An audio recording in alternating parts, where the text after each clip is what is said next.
about comics. Let's talk about comics. Let's talk about comics. Let's talk about Well, by YouTube, it's your boy Charles with another comic book review. And if you have followed my channel, you would know that I've had a back and forth, up and down relationship with Execution Posse Holdings, Keenspot Comics, and specifically the Night of the Cadillacs universe. The quality varies, it dips up and down dramatically from writing to art to just simple execution things that a proofreader could easily pick out. And with Killtown #3, my goodness, have they righted the ship. Just to give you a brief rundown, Night of the Cadillacs is a comic book I believe came out last year. I missed it, but out of that book spawned this connected universe which features multiple titles, including Killtown, Papa Duke, what else is there? The Stitches, and there's the Chamberlains is coming out with a book in April, I believe. But it is an underground gangster story based in LA that focuses on these different gangs. And the cool thing about it is it's a supernatural gangland story that really gives each book its own culture and its own look. When you're following the Killtown gang, it's an Asian gangster going to have a lot of, imagery from dragons to, all kinds of quote unquote traditional Asian art styles.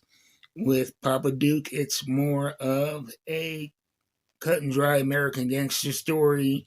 The Stitches follows kind of a outlaw biker / extreme sports gang. And so it's going to look something like Rob Dyrdek, And that's one thing I really like about it. But the downside to these books is that while I will give them anywhere from a B to an A consistently on the covers, because the covers knock it out of the park. But the quality seems to go up and down. With Killtown #1, it was intriguing enough that I wanted to continue with the series.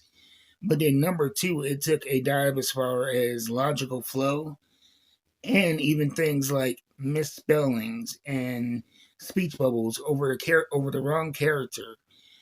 So much was bad about it. The art inside of the book wasn't good. So when I got this book, the first thing I noticed was the outstanding cover. A lot of layered imagery, very photorealistic style. It kind of blends in with this red overlay. Beautiful, beautiful stuff. And I was scared to open it up because I was afraid I was going to see the quality dip that I saw in #2. But to my surprise, this was a quality book. Killtown #2 gets an F-. This book, I give it an A. And that's not me just being generous. We start off, Min is the leader of the Killtown gang. She is kind of got excommunicated, to say it politely, from her previous gang, the Seven Stars gang, and so she started her own female vampire gang, and that was pretty much the rundown of #2. And in this, we go back to 2007, and we see her in juvenile court, and you get into a lot of her backstory about why she is the way she is, and it's a lot of good character development.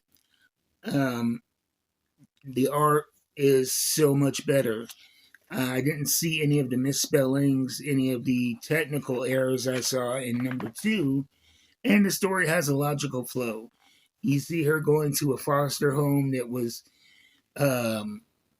shady, to say the least, abusive, and she runs away from that. And while she's trying to steal food, she runs into this restaurant owner who gives her an opportunity to have a family.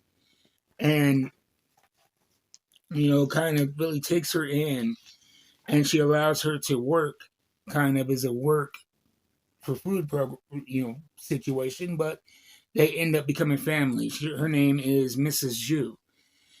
And this relationship has men on a better path. until a robbery happens in the restaurant. Mrs. Zhu dies, and she is set on this path that we see her on now, and then we cut to the present where her and her gang are going after the Seven Stars gang. And the action is brilliant. We see a lot of creativity in the panels. That, you know, when they're in the fight scenes, you really feel the action moving. Let me see here if I can, you know, a few of the action panels. That one of them really caught my attention, where she is. Here we go. This panel right, right here, where she's beating up the Seven Stars gang thug. You see her arms in motion, and it's bright, and it's a whole different feel from the mode of storytelling that they were using throughout the book that really amps up the action. So I would say, yeah, definitely, I am more excited about what they're going to do with the rest of the books. I don't know if they got a message about the critical response to it and decided to step up, but this is a complete departure from the last book in a great way.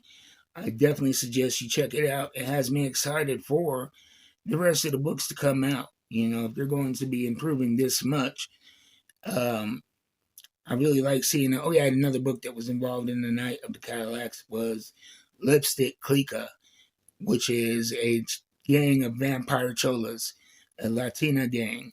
And so you have a rich backstory and universe that is ripe for boundless storytelling opportunities.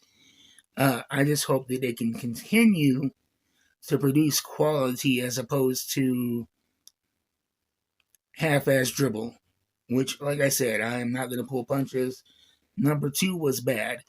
Lipstick Clica, number 1 was good. Number 2 was, Papa Duke, I did not enjoy that one personally, though I did like certain things they did with the art. And the reason why I'm sticking with this is, like I said, it's a very, very interesting universe with a lot of storytelling opportunities, and it's a smaller comic book company, so I like to give some shine to these people. But if the quality dips to a point where I don't enjoy it, I will not continue to support. But as for now, I'm going to stay on board. Killtown number 3 gets an A from me. And if you know, I suggest you look for it in your local comic book store. And if you don't have a local comic book store, check out my friend Jeff at coffeeandacomic.com. They're located in Huntington Beach, but they ship nationwide. And they have a lot of cool features like giving you free fresh ground coffee with every comic book purchase.